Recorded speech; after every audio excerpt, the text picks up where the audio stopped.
अहमदाबाद का Narendra Modi stadium historic India पाक match के लिए पूरी तरह तैयार है। जिस वक्त ये मैच शुरू होगा उस वक्त यहाँ का टेम्परेचर 35 से 36 डिग्री के आसपास होने की तवक्को है।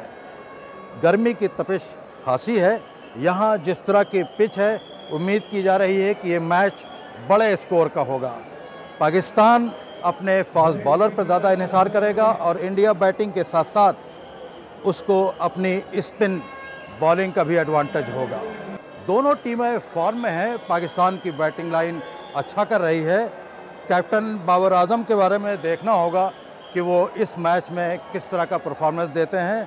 उधर मेज़बान टीम पूरे एतमाद के साथ मैदान में उतर रही है। कैप्टन रोहित शर्मा खुद बहुत अच्छे फॉर्म में है।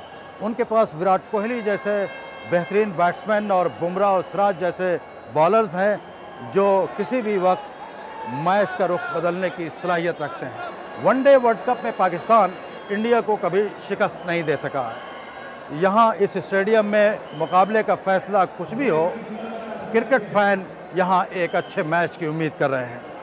नरेंद्र मोदी स्टेडियम से तपस मलिक के साथ शकील अख्तर, BBC न्यूज़, अहमदाबाद।